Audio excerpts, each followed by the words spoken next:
ang sumasampalataya sa di nakita ng mata.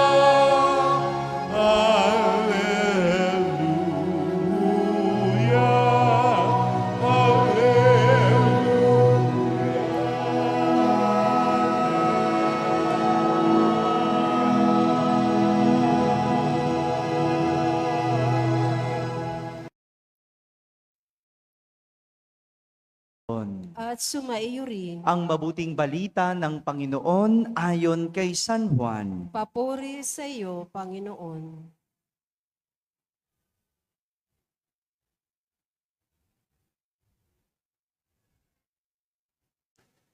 Si Tomas na tinuguriang kambal, isa sa 12, ay hindi nila kasama nang dumating si Jesus. Kaya't sinabi sa kanya ng ibang alagad, "Nakita namin ang Panginoon." Sumagot si Tomas, "Hindi ako maniniwala hanggat di ko nakikita ang butas ng mga pako sa kanyang mga kamay at naisusuot dito ang aking daliri at hanggat hindi ko naipapasok ang aking kamay sa kanyang tagiliran." Makalipas ang 8 araw, muling nagkatipon sa loob ng bahay ang mga alagad. Kasama na nila si Tomas. Nakapinid ang mga pinto, ngunit pumasok si Jesus at tumayo sa gitna nila. Sinabi niya, "Sumainyo ang kapayapaan." Saka sinabi kay Tomas, "Tingnan mo ang aking mga kamay at ilapit dito ang iyong daliri. Ipasok mo ang iyong kamay sa aking tagiliran. Huwag ka nang mag-alinlangan. Maniwala ka na." Sumagot si Tomas, "Panginoon ko at Diyos ko." Sinabi sa kanya ni Jesus, "Naniniwala ka na ba? Sapagkat nakita mo ako, mapapalad ang mga naniniwala kahit hindi nila ako nakita." Mga kapatid, ang mabuting balita ng Panginoon. Pinupuri ka namin, Panginoong Hesukristo. Magsiyo po ang lahat at makinig sa homilya. Magandang gabi po sa inyong lahat. Magandang gabi sa mga nasa barangay, mga nasa tahanan at nasa abroad na nagsisimba via online. Kasama kayo sa aming banal na pagdiriwang dito sa ating parokya. Ngayong araw na ito, pinagdiriwang natin ang kapistahan ni Santo Tomas, isang apostol. Sabihin nyo nga po, Tomas. Si Tomas, hindi lang kilala bilang apostol, kundi kilala bilang ang nagdududang Tomas. Sa Ingles, doubting Thomas. Ganito inilarawan ni San Juan si Tomas, isang nagduda sa muling pagkabuhay ni Jesus. Hindi naman natin masisi si Tomas kasi ayon sa ating ebanghelyo, wala si Tomas. Hindi kasama si Tomas nang unang magpakita si Jesus matapos siyang muling mabuhay. Wala naman doon si Tomas eh. Hindi naman niya alam. Hindi siya kasama. Hindi siya pinagpakitaan ni Jesus. Kaya hindi siya maniwala sa balita na muling nabuhay si Jesus. Mabuti pa si Tomas, hindi naniniwala sa mga chismis.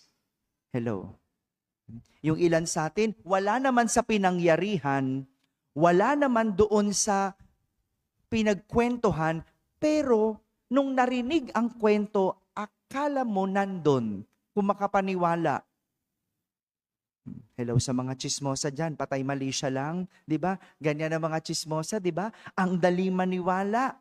No? Akala mo nandun sa pinangyarihan, wala naman. No? Si Tomas, hindi natin masisi kung bakit nagduda. Kasi wala siya nang magpakita si Jesus sa mga alagad. Kaya nga, ang sabi niya, hindi ako maniniwala hanggat hindi ko nakikita ang butas ng mga pako sa kanyang kamay at naisusuot dito ang aking daliri at hanggat hindi ko naipapasok ang aking kamay sa kanyang tagiliran.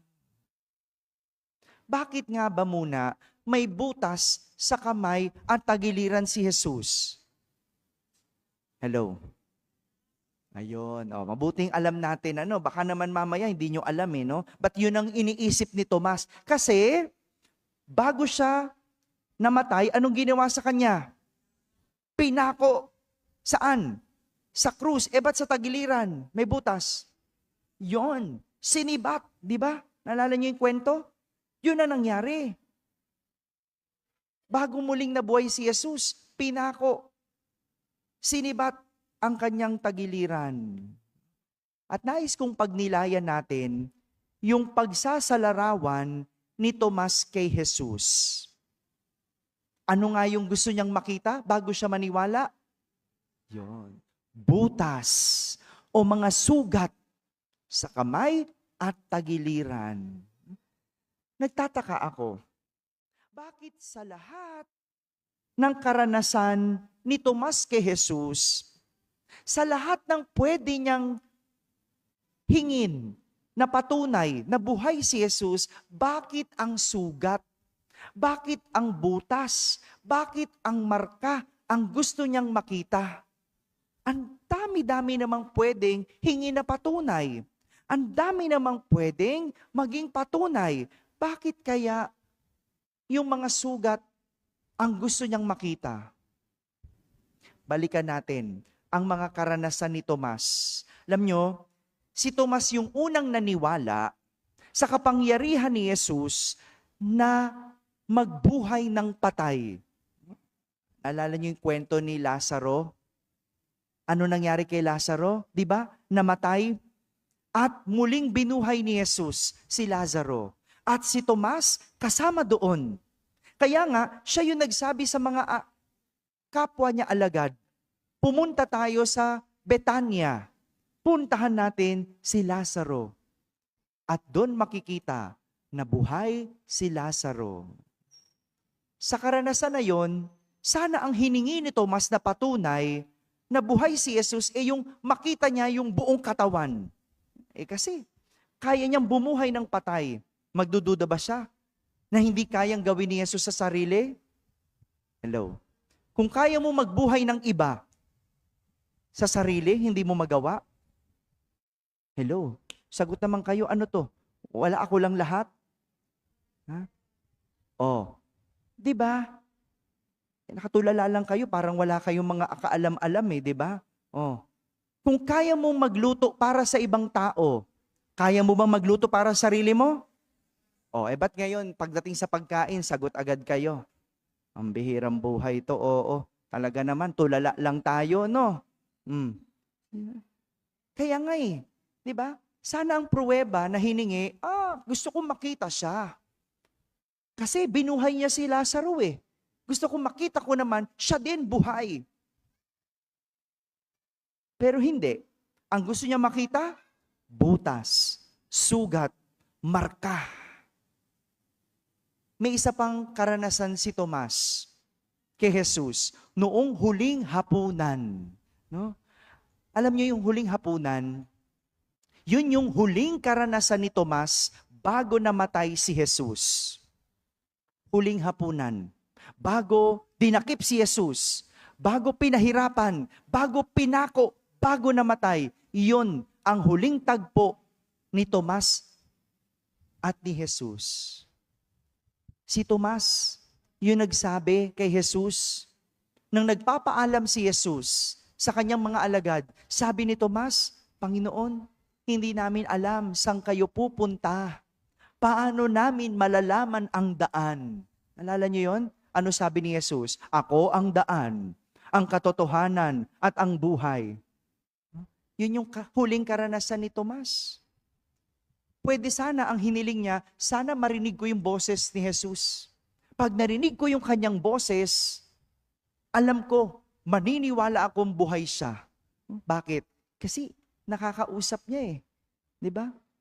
Pag yung isang tao, yung karanasan mong huli, bago siya namatay, anong maaalala mo?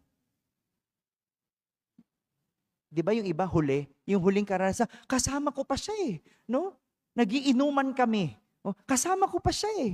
No? Nagchichismisan kami. No? Yun yung maaalala mo. Pero si Tomas, ang hiniling na patunay, yung paring sugat ni Jesus. Siguro ganun talaga, no? Kung ano ang tumatak, kung ano ang nagmarka na bagay o karanasan tungkol sa isang tao, siyang babalik-balikan mo. Tama? Yung mga mahal nyo sa buhay, anong binabalikan nyo na nagmarka sa inyo? Yung namatay mong nanay o tatay, ano yung nagmarka sa'yo? Yung namatay mong anak, ano yung nagmarka sa'yo na hindi mo makalimutan? Sa kaso ni Jesus, yung kanyang sugat, ang nagmarka kay Tomas. Ulitin ko, yung sugat ni Jesus, ang nagmarka kay Tomas. Father, mali ka. Yung sugat ni Jesus, nagmarka kay Jesus. Tama ba yon? Kanino ba nagmarka? Kay Jesus o kay Tomas? Ulitin ko. Yung sugat, yung butas, kanino nagmarka? Kay Jesus o kay Tomas? Parehas. Kung tutuusin, kay Jesus, literal, physical na nagmarka. Tama? Kay Tomas, tumatak, nagmarka, na hindi niya malimutan. May sugat ba si Tomas? Wala. Pero nagmarka sa kanya. Nagtanda siya. Bakit siya nagtanda? Kasi yung mga butas na yon, ang mga marka ng pag-ibig ng Diyos sa tao. Nagmarka. Bakit? Kasi habang binubutas ang kamay ni Jesus, habang sinisibat ang tagiliran ni Jesus, nasaan si Tomas? Nagtatago. Wala siya. Habang pinaparamdam ni Jesus ang kanyang pag-ibig kay Tomas, wala si Tomas. Pero alam niyang namatay si Jesus para sa kanya. Alam niyang siyang dahilan kung bakit pinako si Jesus. Alam niya na yung mga sugat na yon, pag-ibig ng Diyos sa kanya. Ang galing, no? Di ba ganon? Kung ano yung nagmarka sa'yo, nagsugat sa'yo, yun ang hindi mo malilimutan. Marami sa atin ngayon, may kwento ng sugat ng kabataan. Meron ba kayong ganon? Sugat ng kabataan? Hello? Ha? Hindi yung nadapak ka ha? Hindi lang yun ha? Alam yung sugat ng kabataan, yung dati, yung buhay nyo, ang hirap-hirap. Yung hindi kayo makakain ng 3 beses sa isang araw. Naranasan nyo ba yon? Di ba? Sugat mo yun eh. Kaya nung lumaki ka, hindi na pwede to.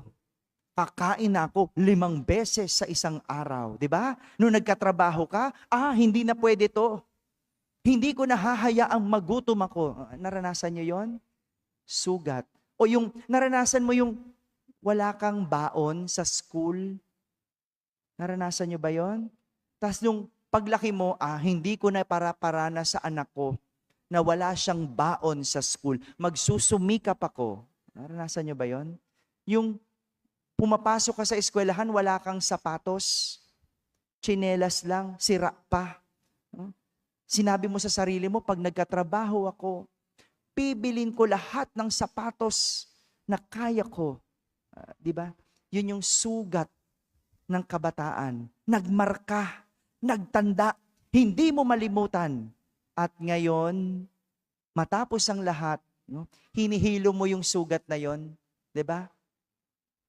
At tayo, yun yung karanasan natin sa Diyos. Kapag naghilom yung mga sugat na yon, yung mga nagmarka sa atin, kapag naranasan natin ng Diyos, hindi natin malilimutan. Kaya nga dati, nung gutom ka, ngayong busog ka na, may pambili ka na ng pagkain, anong sinasabi mo? Salamat sa Diyos. Ngayong nakatapos ka na ng pag-aaral, dati hirap na hirap ka, wala kang pambaon. Ano nasasabi mo?